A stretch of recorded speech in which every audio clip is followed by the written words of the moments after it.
Well, there we go.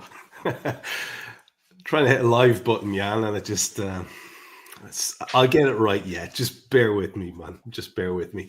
Uh, Welcome to Molby on the Spot. We are doing this live today, and we're alone in the studio. Although I think Jack's in the background watching us in case I make any bags ups, like almost not starting the show properly, for example. But we are joined by the one and the only Liverpool legend, Mr. Jan Molby. So welcome back once again, my friend. Yeah, good evening, Trevor. Technology has allowed us to give it another go, eh?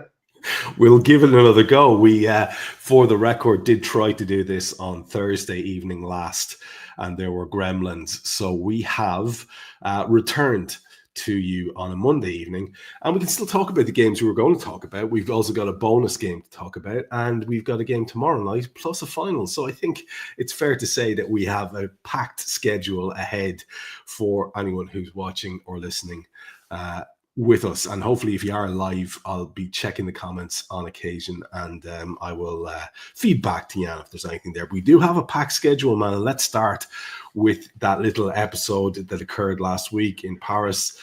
A remarkable sort of an evening. I can't really remember a similar level of one-sidedness against the Reds in my recollection of watching the club. I'll be honest, it's actually that extreme. I don't ever remember a Liverpool team being quite so outplayed. You and I talked recently about how against City, it was very much the game was being controlled without the ball, and it felt very, very organized and structured and calm, and like the team knew what they were doing, and like the manager had a plan. This was not that, Jan. This was very much if not a pasting, then a possession pasting. They had 25 plus shots. They ran up Liverpool numbers against us. We managed two. And the one from Diaz is a comedy effort that's headed for the corner flag. So just a bit of feedback first from you on that idea of that being one of the more remarkable sort of one-sided affairs you've ever seen a Liverpool team have to endure. So obviously, the one thing we always have to remember, Trevor, is that football is about winning, and we won the game. But nevertheless, I thought at times it was a football lesson.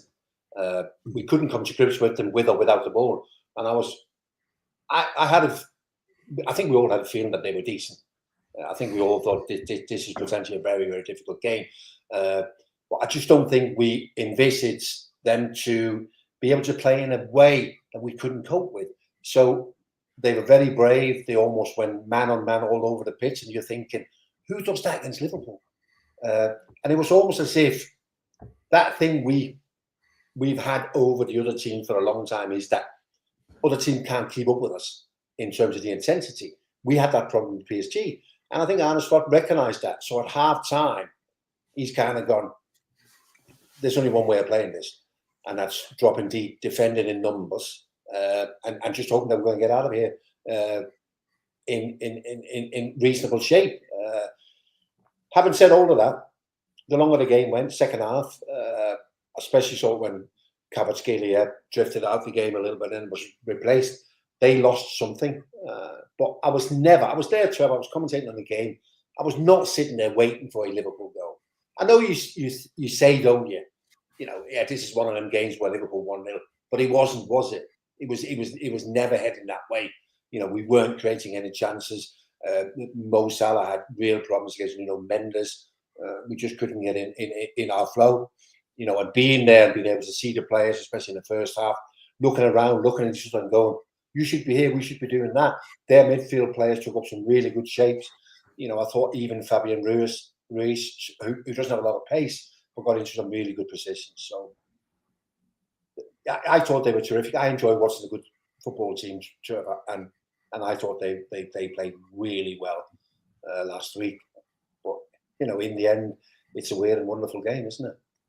Yeah, I'd love to say that I agree with you and I enjoy watching good football teams because I do, but that was entirely a painful experience as a Red because it did feel that little bit out of control. And some of the stats, just to fire a few at you there, 29.6% possession is as low as I ever recall Liverpool having versus their 70.4. We had almost no category in which we were the better team. Just none. The amount of shots, the amount of possession, the amount of passes made, obviously all favouring them. Just quite remarkable. And it was more, Jan, the fact that, say they decided in the second half to take on that Downey kid and take off Barcola, who's their highly rated youngster, and replace him with this other highly rated youngster, who, like Kvaratskhelia and like Barcola, has a very dynamic, very aggressive, really quite interesting dribbling style as well, kind of upright and very powerful runner. We saw City have a couple of, good, effective attackers getting down the flanks against us and not producing a whole lot. This lot, if it had not been for Alisson, were producing lots. They were picking out good digs, Jan. And on another night, this is what I'm saying. We have to be actually honest. On another night, it's 4 or 5-0. And it's not flattering because they were all over us. It really was a smash and grab. So I've put up the little banner there. It felt like we really mugged them to get away with a win. Remarkable stuff. And the kind of thing that makes you think, well, are we destined to win this? And then the other thing you think is, well, I hope we really go out and play our football the next time we take to the field, which we really didn't, Jan, in a way that would make you relax and calm and think, well, that's just a blip. How do you see, just with a view to looking forward to the next match briefly, because we will preview it, how do you see things changing? Like, do you think it's one of those things where, Liverpool can't play that badly again, or PSG can't be as impressive in the cauldron that is Anfield? Are we leaning into that?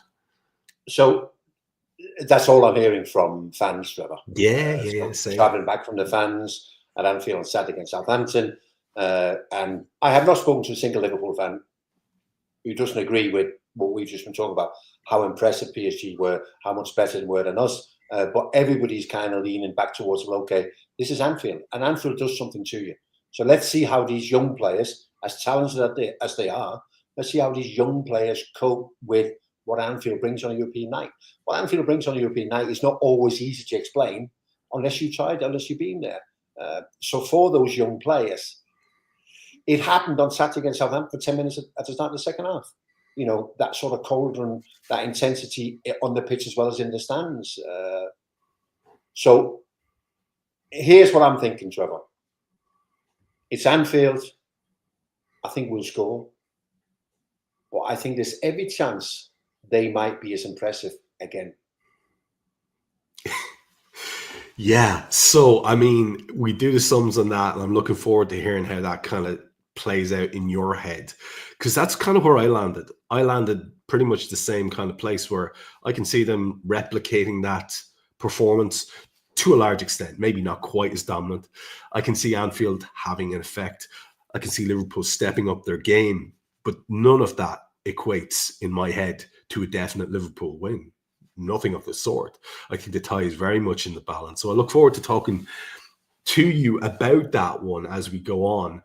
But, we do have other things to review. And the most recent thing that we have to review is the Southampton win at the weekend there. A win which saw Liverpool briefly go 16 points clear at the top of the table.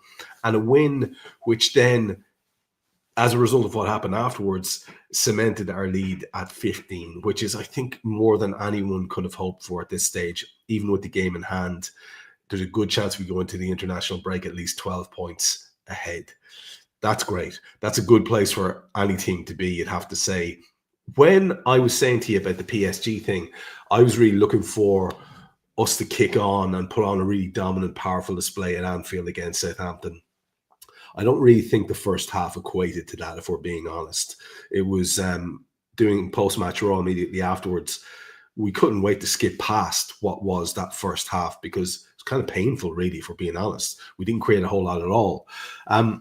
What do you put that down to? When we used to have a great win in the past and then we're underwhelming in the game after, they used to call it after the Lord Mayor's show.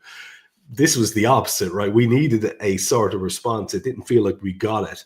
I'm not sure if we really got it until the substitutions were made. And even then, it wasn't exactly classic flowing Liverpool football. What did you make of that? And what do you put it down to? Is it a cause for concern in any way for you?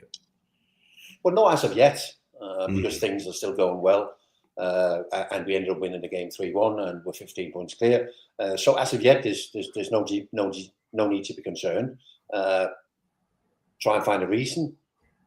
A league game against Southampton squeezed in between the two Champions League games against PSG, very well knowing that the PSG one will be extremely difficult. Although I just thought that we would do what so many teams done to Southampton this season, and that is just smashing. You know what I mean? Go out, get the job done.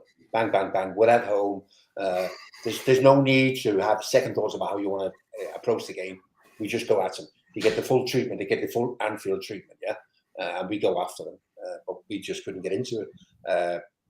I had a feeling that the manager might make changes at half-time. 3, I didn't think that's very brave. And also he's, post-match comments in the way he was talking about the lack of effort and various things in there. So he's also maybe not concerned, but he's definitely seen something they doesn't like. And then he probably didn't expect, because we've often spoken about this group of players, haven't we? And they've been together for a long time, and we just don't expect that. So as of yet, nothing to worry about. But you can, if you look back at a few of our games, you can maybe see a trend that maybe we are a little bit tired. You know what I mean? There's been an awful lot of games. But I do need these next 2 games, because these next 2 games are big on each other. One takes you to the quarterfinal of the Champions League, and one gives you a trophy.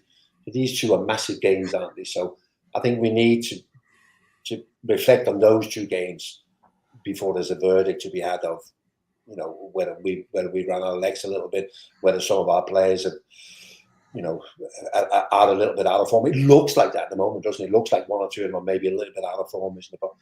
But let's wait and see what happens in these 2 big games. The legginess is the thing that is of concern to me. And, every manager has certain players they consider undroppable. It seems like Arne Slot has about 9. 8 probably, right? That just will always play. He'll rotate the left back depending.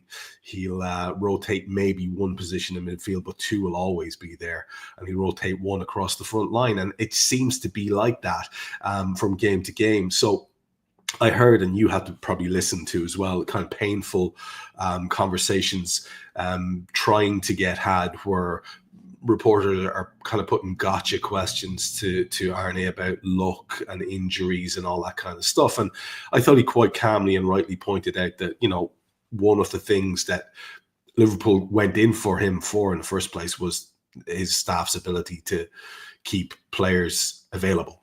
And that's not necessarily luck, and that there is actually a lot of work and thought goes into that. It's by design. Of course, you can have unlucky injuries, but that a lot of it is potentially avoidable by dint of what they're doing. And I think that's great to see.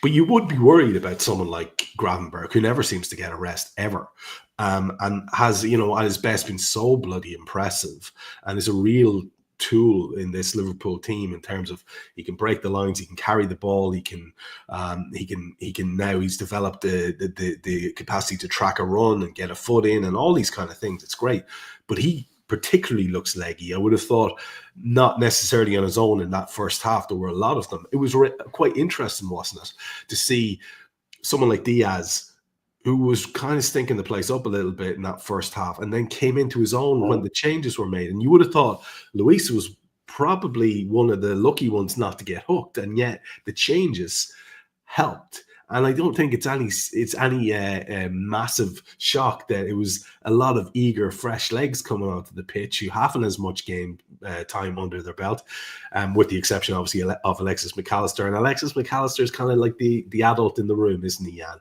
He's the one who keeps us ticking. He's really our best. He's our best player.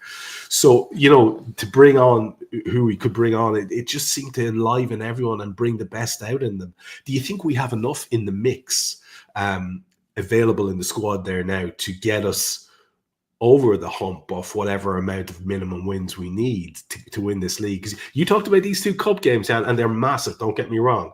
And the Champions League, it feels almost disrespectful to refer to it as a cup, even though it is. But the only thing that matters to most of us now is that we don't let this league drop. That win against Southampton can't be underestimated in terms of how important it was to get that job done. I just think that these 2 games set you up. It gets you ready for when you go back into action, which, what is that, the 2nd of April against Everton, I think is the next game after. I just think it sets you up for that. But in terms of winning the Premier League, I mean, it's one thing what Liverpool need to do, isn't it? But what are Arsenal capable of doing? And they're not capable of getting anywhere near Liverpool. I don't think so. So yeah, Gravenberch has had 2 poor performances. There is people, Trevor, and I guess, you know, where you do a lot of your work on social media and whatever, there is people who are adamant that with Arne Slot being an inexperienced Premier League manager, that he hasn't rotated enough. You know, I speak to him in the press box every week, Trevor, and they're at it. They're going, you know, he made 3 changes, was it, on Saturday, and people going, it's not enough. You know, they're caught out. They'll run out of legs. We'll get to April and we've got nothing left to give. So all this, I'm yet to see all of that. There has been some performances. Will be lacked energy, isn't it? But I just think that these next 2 games, this thing about being tired, and whether it is tiredness or not, this thing about being leggy, this thing about not being able to find your intensity, there's no rhyme or reason for it. You know, I've been involved in football for so many years, and you're going along really well, and then from nowhere you can't do a thing wrong, right? You know, you can't, and you go what, and then you try and do all sorts. You know, when you're training, maybe more rest or more training, you do all sorts, and you can't find it, and then from nowhere, it's back. So it is a tricky thing to try and deal with, isn't it? But I don't think there's anything. There's no reason for the alarm bells as of yet. So, you know, things are still going along really, really nicely. We will go back to the Southampton game because I want to talk about Mo Salah and penalties and go sideways onto a different topic with you on that one. But you sort of mentioned it in passing there, and you've kind of already, from what you said, alluded to the fact that you're starting to, if you didn't already, and I think you had already, to be fair, several times, questioned just how much of a title race this is. And again, you're beautifully immune to some of the lunatics who populate the Arsenal fandom. Just some of the most remarkable stuff you've ever seen coming out of them. And it just feels a little bit like maybe there was a prop by most of the big media channels as well to try to keep the bloody thing exciting, that there was this race. And yet, you know, from that period where they closed it to 4 points, I think they've only won maybe 2 points since, and the gap just keeps getting bigger and bigger and bigger. There's no laurel resting here from the likes of you and me, but just to speak objectively about Arsenal and what they offer, yes, we can talk about they've had really bad luck with injuries. They just have. But that didn't seem to take away from the incredibly arrogant chat that was going around, both from some of them and occasionally from the manager and certainly from their fans. What do you make of them in terms of the way it's shaping up? Is it actually a race now? I've seen 1 or 2 of them sort of hand it over at this point. Well, the thing is, Trevor, they've got 1 more game to play than us. So we're playing 9, are we? They're playing 10. They need to win 10. Are they capable of that? So we're talking about some players coming back from injury. Martinelli was on the bench on Sunday at Old Trafford. Saka might be back after international break. He might be back sometimes in April. But the big issue is still going to be that the 2 guys who can play centre striker, Kai Havertz and Gabriel Jesus, won't be back till next season. So as much as you're going to get some players back, you're not going to get a central striker. So they're still going to have massive issues trying to create chances. But I just think that I quite enjoyed Arsenal last 2 seasons. You know, when they went toe to toe with Manchester City, I thought they played some really good stuff. They were exciting. They were good on the counter attack. And I think this happens, Trevor, in football, that they were like 3 seasons for Arsenal. You know, where everyone goes, wow, this is a nice change and a surprise, and all these young players at Arsenal are doing really well. But then you do 2 seasons playing really well, but you don't win anything. And I think things then change in the club where the manager go, there is certain things we do that we can't do anymore because now we need to turn this period into trophies. And I think he's trying to do that with control.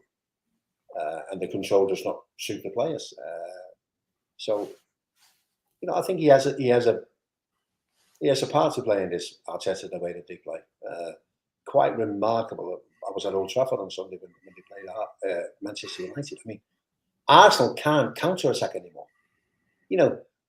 Even in situations where it's 3 against 3, 4 against 4, and you think, go on, they end up getting up somewhere near the opposition's penalty box, and then you turn back out and play safe and get back in control. Even Manchester United, and I thought they should have won because they had 3 or 4 really good counter-attacking where everybody's flat out and they know exactly what to do. Arsenal can't do that anymore. They move the play really forward, quick, really forward, and then they go bang, and now we just stay here and we're in control. But, it's not enough. And that thing we did on Saturday, I know we were at home, and it's different when you're at home against Southampton, but they can't do that.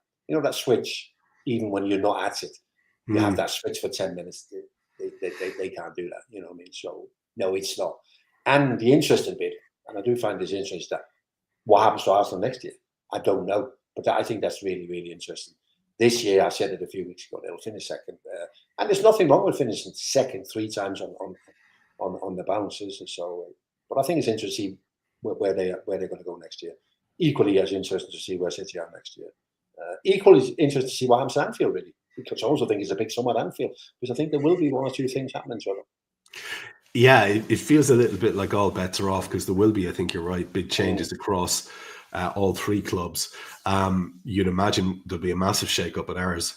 But it's the Arsenal one that I'm finding interesting because, if there is the kind of recruitment on the level that, the fans are saying they need, and the manager would no doubt say he needs, that's going to push it right up close to $1 billion in terms of investment that has gone in on Arteta's watch.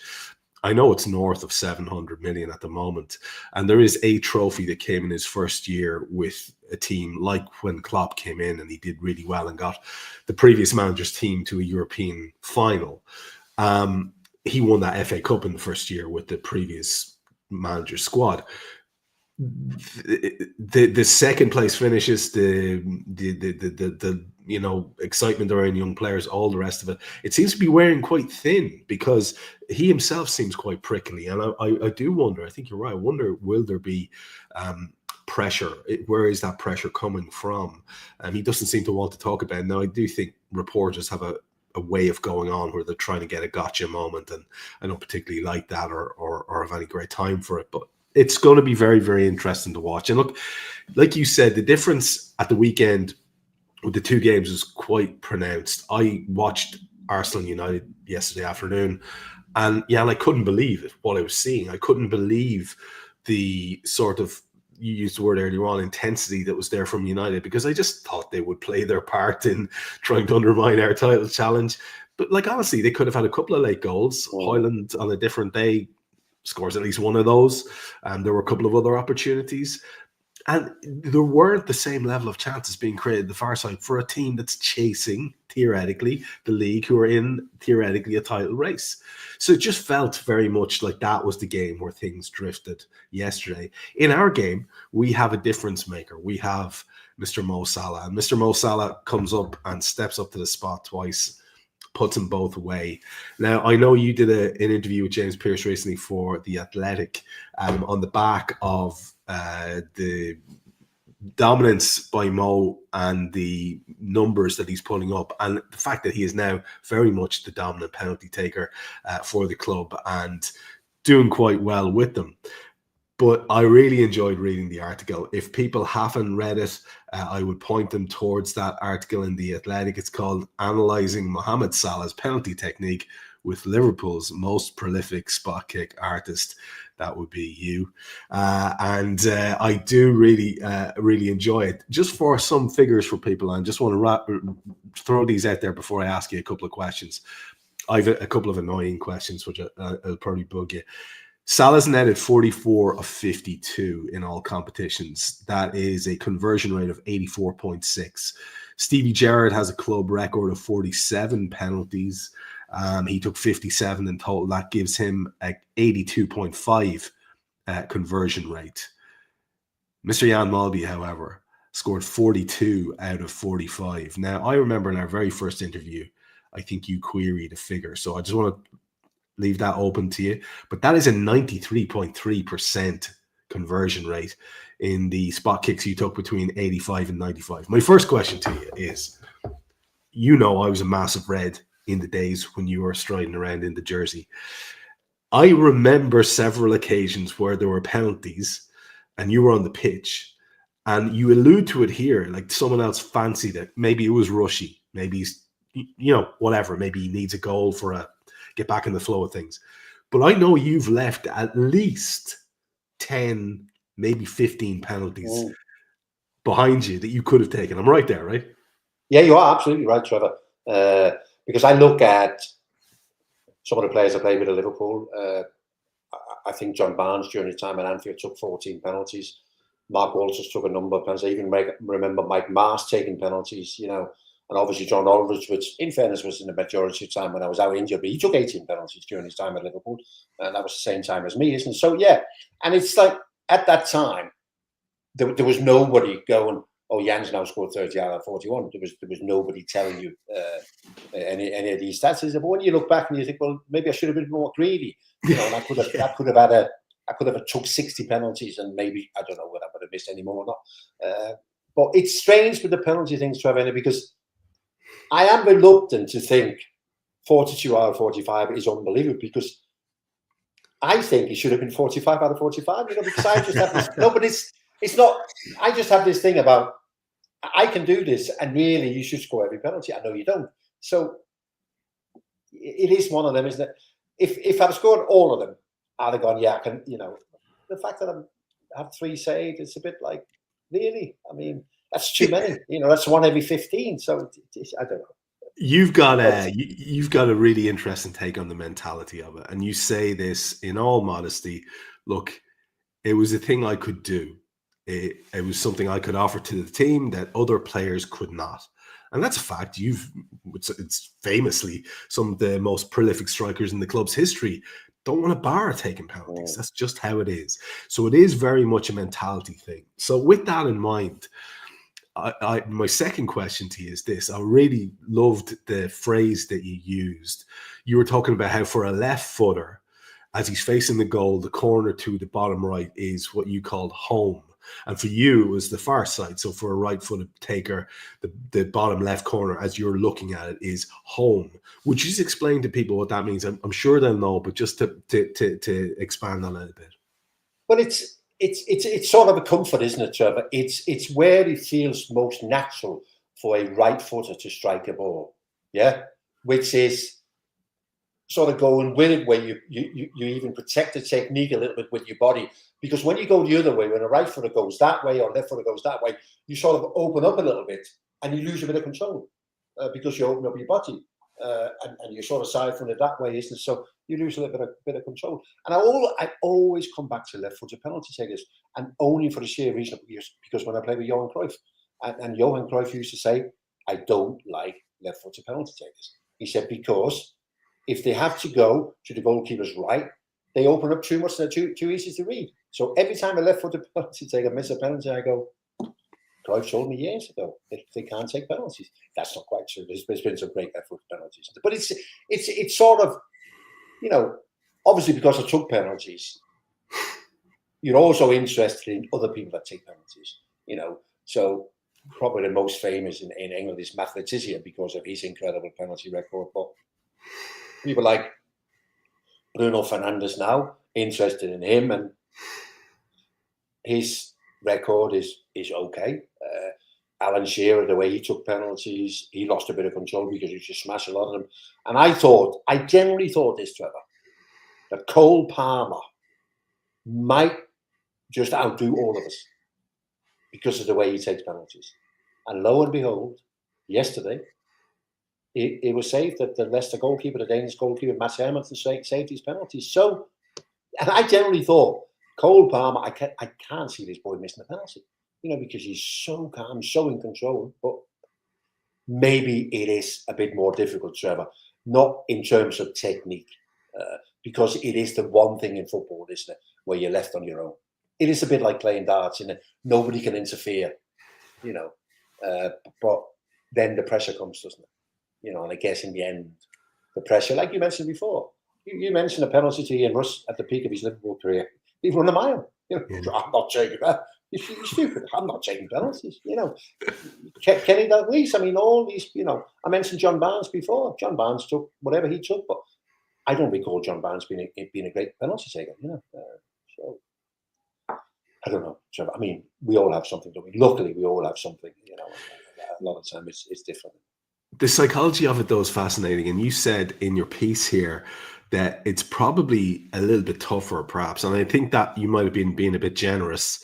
But you did say it might be a bit tougher for players in the current setup with the VAR checks and the fact that it can go on so long. You talked about being on your own.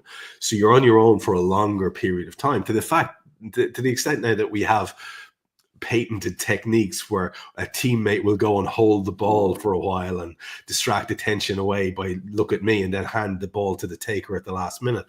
So this is another sort of added layer in the psychology that a modern day footballer has to think of. And I'm sure a big part of the psychology and the left-footed thing, the little piece of wisdom you got from Cruyff back in the day, it can't be helped by that Mo Salah run-up, because that throws me every single time. You talk about opening your body up. But I think, and I could be wrong here, because you kind of allude to it here, I'm pretty sure in your piece, I had to speed read it just before I got in, but I think you allude to the fact that he's actually doing that a little bit differently. It seemed a bit more out of control, but he is actually disguising where he's going to hit the ball as opposed to telegraphing it by doing that sideways run-up. Is that fair to say? Have you noticed a change in that in terms of the execution? Yeah, so we sat through his penalties, the penalties he took for Liverpool. And the first thing, Trevor, I noticed, he doesn't look at the goalkeeper. So right. The goalkeeper is almost irrelevant. I have a feeling, and I'm only guessing here, I almost have a feeling that, so we played on Saturday against Southampton. Mo will now, up to the PSG game, decide how he's going to take a penalty if we get one. And he will maybe practice that leading up to that game, so he knows exactly what he's doing and he makes him comfortable with this is what I'm going to do. Whereas me, Cole Palmer, definitely, Bruno Fernandes, definitely, we relied on first and foremost the goalkeeper moving. Whereas I think Mo just concentrates on the ball and he knows exactly where he's going to put it.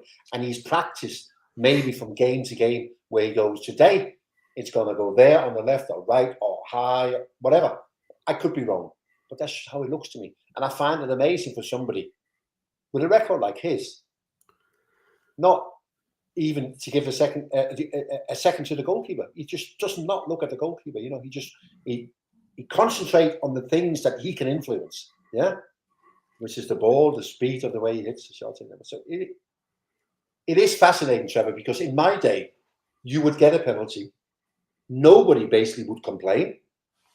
I'd get the ball, put it down the spot, put it in the back of the net, run back up to the halfway line. If I was lucky, somebody give me a high five and go, well done, Jan, It was an expected thing. It's a penalty, it's a goal, I would never run behind, apart from Watford away in the quarterfinals of the FA Cup in 1986. But I would never run behind the goal to celebrate where you just get back up to the halfway line. Now a penalty is theatre, isn't it? Now penalty is theatre because it's given. Then we have the complaints. Then we have the VAR check.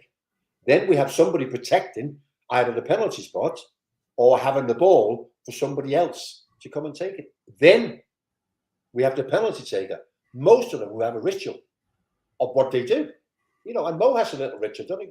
With where he starts his run up and how he moves then to the right and all these things in it. Then they put it in the back of the net. And then the celebrations are equal to any other goal scored.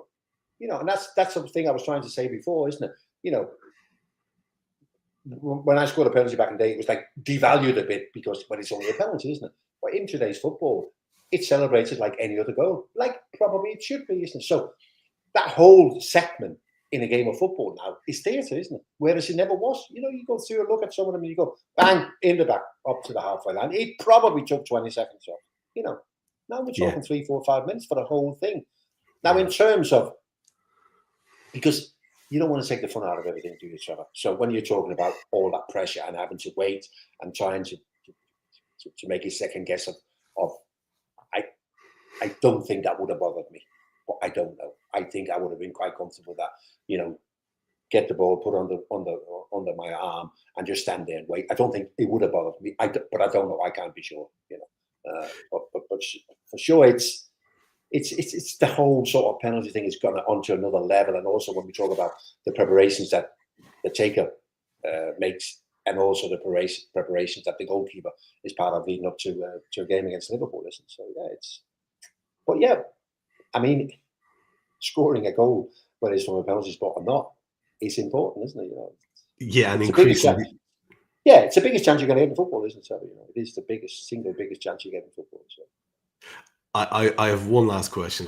Before I give you a question, I want to explain something to you. As a mere mortal, you see, you can't relate to us normal blokes when it comes to kicking a ball around. But as a kid, I was obviously hugely influenced by what I was seeing you guys doing. And I recall in a specific match, semi-final of a cup, Leinster Cup, which is a province that I live in, my team, we have a penalty shootout. And I'm on the 5th penalty. And I'm thinking, am I going to Molby it or am I going to Aldo it? And that's where I was, right? That's where I was. That's the question I was asking me. Now, so you're talking about watching a keeper's legs. Fucking no chance, man. I've decided where I'm going to hit it, and I hit it as hard as I fucking can in that general direction. That's what a mortal does, not one of you guys watching the legs at the last moment. Fuck off. No chance. No. So in the end, I made a fucking very bad decision, and I ended up Aldoing it. For me, that meant you walk up and you hit it with the instep, or just the inside of your foot, as hard as you can, and you sort of, John often used to put them to his right, and sort of middle height just inside the post. And I had some success with that. Now, I was blessed it went in, but I didn't hit it right. It was a fluke. I got away with it. Normally, I would hit them with a bit of deliberation low like you did. Here's the question I'm building to, because it's a technique question. I'd like to think someone's listening to this. They're going to get something from it from you. Whatever else about, you know, deciding where you're going to go, or deciding what your run-up is going to be like, etc., or deciding in advance where you're going to put it. The way you strike the ball is the thing. Was that uniformly the same with you all the time, or did it depend on whereabouts you were going to put it? Like, did you hit it with a kind of uniform pace? Did you hit it with a uniform part of your foot? That's a really interesting one for people. So I think in terms of the pace on the ball, the idea was more or less always the same, apart from one penalty against Birmingham. I actually think could have been the day that Gary Gillespie scored a hat-trick. We beat Birmingham 5-0 and Gary Gillespie scored a hat-trick. His last goal being a penalty. There's another one I should have took, Trevor. And for some reason, Birmingham signed David Seaman from Peterborough. He was in goal. I didn't really know him. And I'd seen him a couple of times, and he didn't look to me like a goalkeeper that would move. So I just smashed it really down the middle. It wasn't a great penalty, but it went in. So apart from that, everything is what's with my instep. You know, open up your instep, more or less the same pace. That's really how it was. No great or no big drama. So, you know, the way that you do it today, you mentioned John Aldridge, whatever. You know, we see people like Bruno Fernandes, and he runs up and he almost stops, doesn't he, and waits for the goalkeeper. That boy's Arsenal now. That was at Chelsea. Jorginho, do you remember him, the Italian boy, where he takes penalties and whatever? I took penalties the way that I was first taught how to kick a football, which was just a straight run up in one movement and hit the ball. And that's how I took penalties. Now we've got more and more footballers. Even Mo, they twist their run up and they do a little hop or whatever it is that they do, isn't it? But I just did the way I was taught to kick a football back in the day when I was 5, 6 years old, and it felt comfortable to me. Yeah, that's all it was, isn't it? And I wasn't into that terms of psychology of trying to put the goalkeeper up before I even hit the ball. I was quite comfortable with that 1 second drama of me hitting the ball, the goalkeeper going either way. That would be enough. I mean, I didn't need to try and kill him in any other way. I felt comfortable that it'll be okay without all that. Last thing on this, a question from one of our viewers, Damo. He asks, was Aldo stutter in his run-up to take a penalty to try and see which way the keeper was going to move? Do you think that was part of, like, speaking of kidding lads on, speaking of trying to get an advantage, you reckon that was part of buying himself a bit of time before he struck it? Yeah. Absolutely. No, absolutely. And he was very cool, John. John was very good.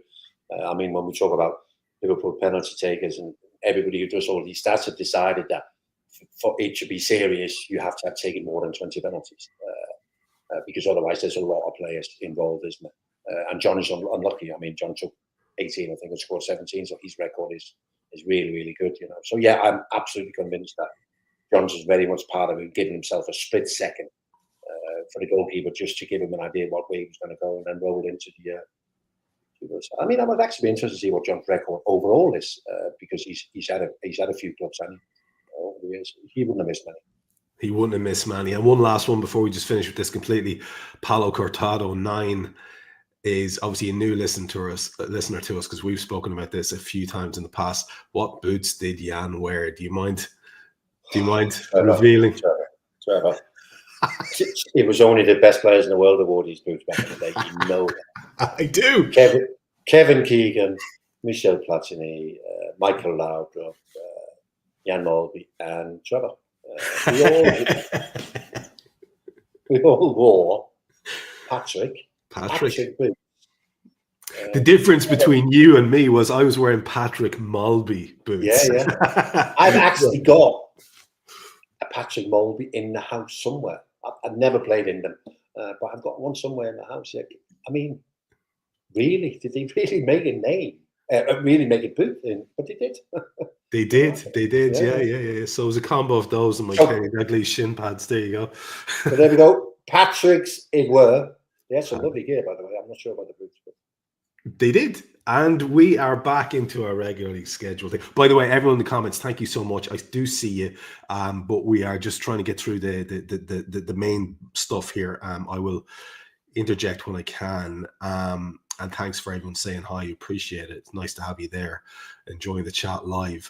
Can I ask you, Jan, about PSG tomorrow? Because we've briefly touched on it. We don't need to go into any great depth on it because I'm just kind of aware our clock is ticking a little bit compared to what we have to get done. But this is, you've mentioned it, it's a bit of it's massive when you take it in consideration with Sunday as well. If for no other reason, then it kind of sets us up and lets us know, go into the last part of the season and after this international break, with everything still alive. It's absolutely where we want to be. We have given ourselves a remarkable chance with that absolute robbery that was committed in Paris. So with that in mind, how are you thinking it's going to go tomorrow? We've both said they're going to be good. We're talking about the likes of Barcola and Downey and Kvaratskhelia. They're just a wealth of talent. I really like the lads at right back, raiding constantly as well. These really, really good footballers. They have good players all over the pitch. You've alluded to the fact that you think it's going to be another tight game. Just in general, if you had to expand a little bit on that, what are you expecting it to be really? How are you expecting it to pan out overall? We'll get your predictions right at the end, but just in terms of the shape of the game. So first and foremost, and we've got this from the fans themselves. Sometimes a manager or some players will ask for the cauldron of noise. Please be with us and create an atmosphere. The fans themselves, I think, have decided. So there's no doubt that Anfield's going to be rocking. So that in itself. Then I'm thinking, what do PSG get here? Do they get the full Anfield treatment? In terms of intensity, right from the first whistle, do we get after them to try and unrattle them? We look at some of the great performances over the years. Real Madrid in 2009, Barcelona not so long ago, Borussia Dortmund, Manchester City in the quarterfinal of the Champions League. Do they get that So I think it's really difficult for Arne Slot. How do I approach that? What do I do? Do I open up? Do I get after them? Because you don't only have to be aware of the space you then give to their quick players in terms of Bacola and Dembele and whatever, but you also create situations where their midfield players can be a bit more influential in terms of passing through the lines, and they're very good at that. So it's really, really difficult how we approach the game.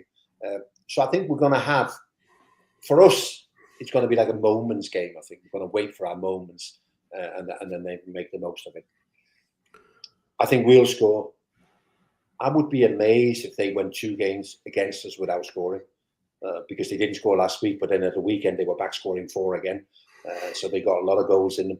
They don't necessarily have a centre striker presence in the box when they attack. It does take a little bit for them to score. And even when you look at the shots that they had when they played us last week, sort of the angles where they had the shots from, isn't there? So I do expect them to give us one hell of a game, Trevor. I do.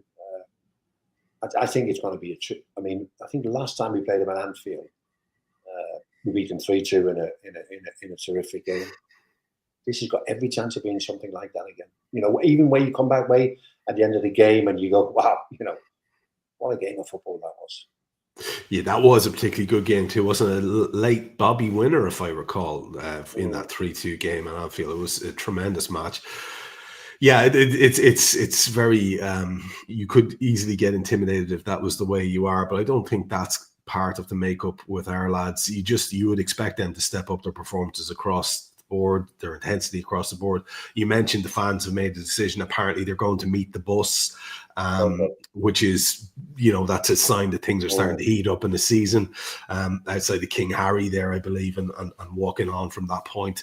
So, this is all the kind of stuff you want to see. This is the exciting time of the year to be part of and all that kind of thing. Just one last thing on PSG in terms of how we might be able to contain them a little bit better. Is there a way in which, and by the way, I thought both of our fullbacks in the first leg, although they were getting a bit of a pasting in terms of constant battering, I thought they just kept trying, not necessarily always successfully. But we were also doing good stuff in terms of doubling up and someone getting in behind Trent and in behind Robbo and giving a dig out that way. I'm looking for strategies. I'm looking for what we can change. Now, just by simply playing better in all departments, that will be obviously a massive boost.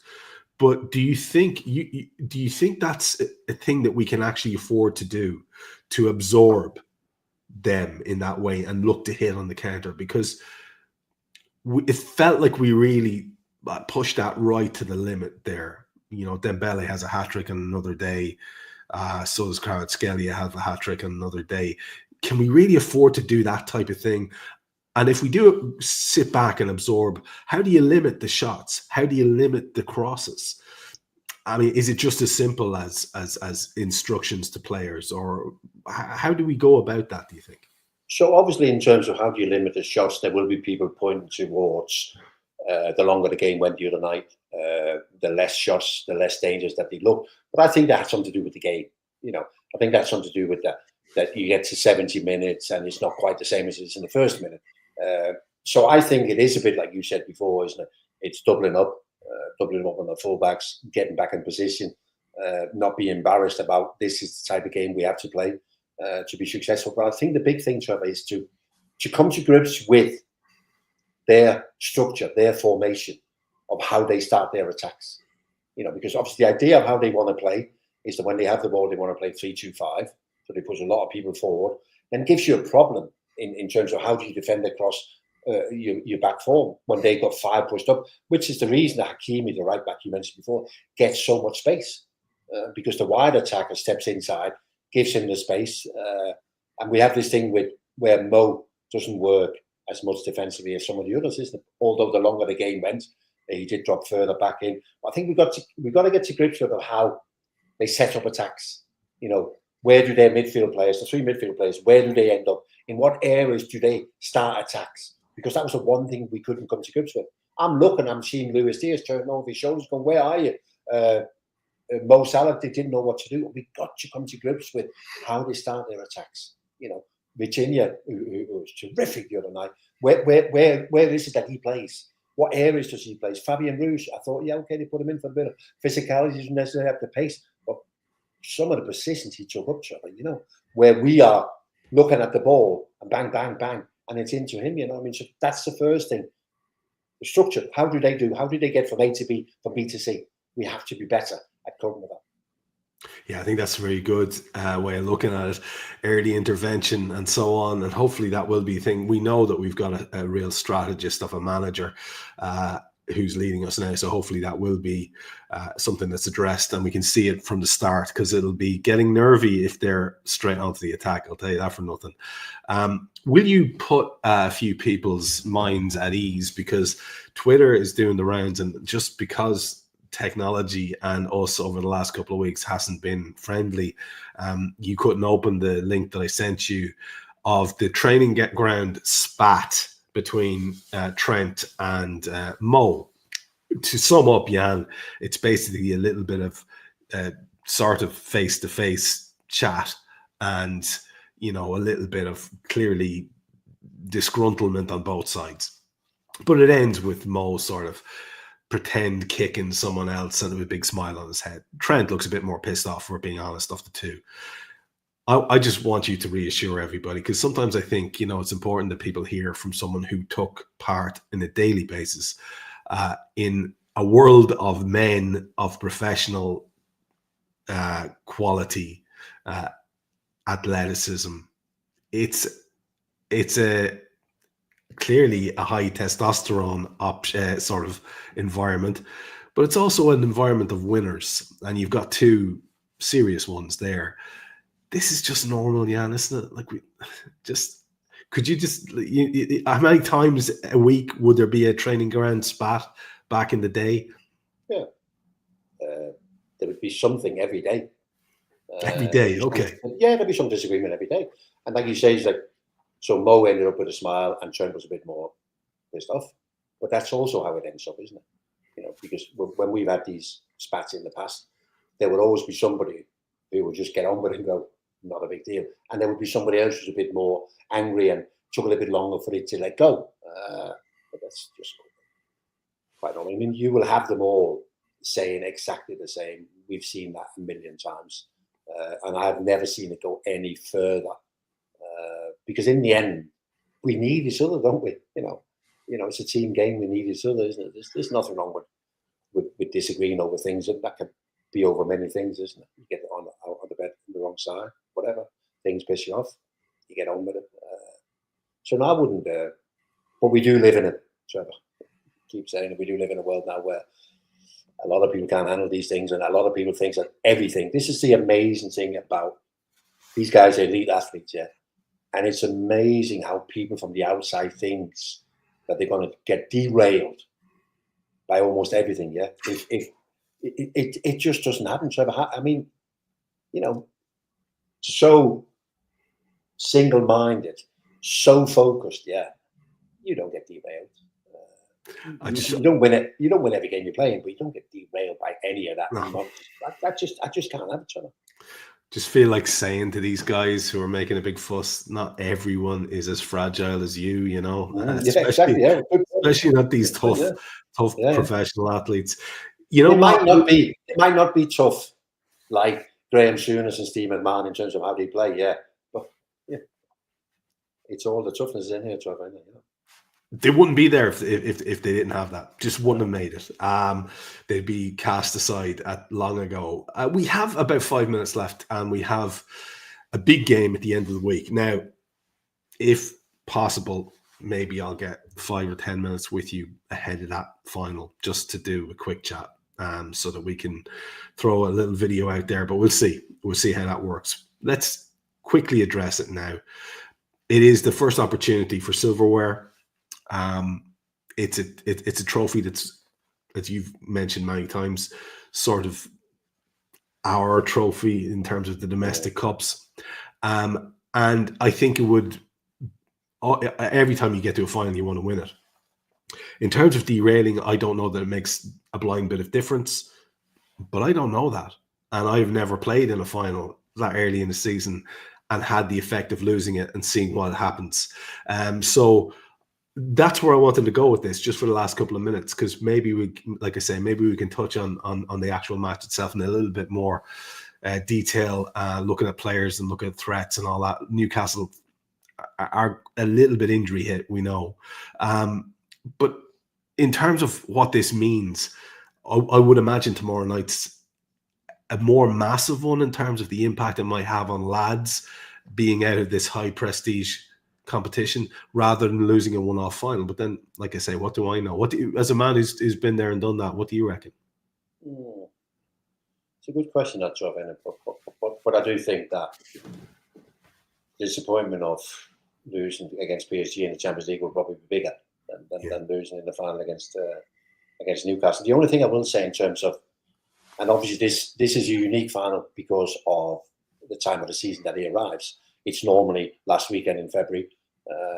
This time it's moved back a little bit. So I always find that big clubs who are regular visitors to Wembley, so I'm talking about Manchester City, Chelsea, Arsenal, Liverpool, whatever, it doesn't play havoc with their season. But when you look at some of the other teams, it plays havoc from the moment they win that second semi-final and they know they're at Wembley. They can't deal with it all, Trevor. You know, it becomes about the cup final more than anything else. I don't care what you say. And Newcastle comes to Anfield the other night. Alexander Isak doesn't play because he's got a slight niggle. Why doesn't he play? Because of Sunday. You know, it becomes this is now the big thing, isn't it? And Newcastle, I think, they've done everything they can to derail themselves again before the final, haven't they? Last time it was Nick Pope who got sent off. Now it's Anthony Gordon, isn't it? And Sven Botman is out injured and whatever. They've got one or two problems in it. I just think that the pressure is too much. I mean, they haven't won a trophy since 1955 or something like that. So I just think all that. I can only imagine what it's like in Newcastle. You know, the build-up and the pressure and the hopes and expectations of all the people who are going to go down. But I just don't think it helps anyone. Whereas we've done all this before, haven't we, Trevor? You know, it's a big game. Okay, the big game is not Anfield. It's at Wembley, but we've been to Wembley so many times. And so I just think that whole, how do we deal with these big things? I just think we cope much better than anyone else. I think you're right. And that's exactly what I'm hoping. So can I get a quick prediction from you? And like I said, we might try to do a little bit more detail on this, but a quick prediction from you on how you think PSG goes tomorrow night, followed by the final on Sunday, which seems a long way off now. Yeah, just actually, I mean, as I said before, I was commentating on the game in Paris, and a couple of minutes ago, I actually said, I never thought this was going to be 0-0. In the end, it wasn't, but it looked like it was going to be 0-0. I thought it was going to be 2-2 first time around. I still think that both teams had that kind of blockbuster game in them. So I think we're going to go back to Anfield. I'm going to stick with it. Liverpool 2, PSG 2. Trevor, I just think there's a real possibility of this being, you know, one heck of a game. So 2-2 will do us. It gets you through to the quarterfinals, which is probably where Aston Villa waits. Gives you every chance. Although, should it be going through and playing Aston Villa? He's a European football master, isn't he, Unai Emery? So, but let's just deal with Paris Saint-Germain first. 2-2. Yes, 2-2 will more than deal with them. That's very, very nice. And in terms then of the first opportunity to get some silverware on the Champions Wall to change it under Slot, what do you think for Sunday? Yeah, this just to me just looks like a typical Liverpool performance under Arne Slot. They'll be a little bit more stressed than what we will be, and I think we will be able to settle. They can't play and don't play generally the same way away from home as they do at home. You know, sometimes you get them on a good night out there with the atmosphere and the intensity and whatever. It's a difficult game, but I very rarely see them produce that level of performance when they play somewhere else, especially against the better team. So I just can't have it any other ways that it's a game that we're going to settle into pretty quick, and we're going to dominate. And I think we're going to miss, you know, the threat that Anthony Gordon gives them. So I think we'll win the cup final 2-0. I don't know why, man, but it always makes me happy to hear the positive ideas from you. I'm just going to go with it. And as we're wrapping up the clock here with only seconds to go, it remains for me to say for yet another show, taking you all over the shop. Thanks very much, man. Yeah, wonderful. Thank you, Trevor.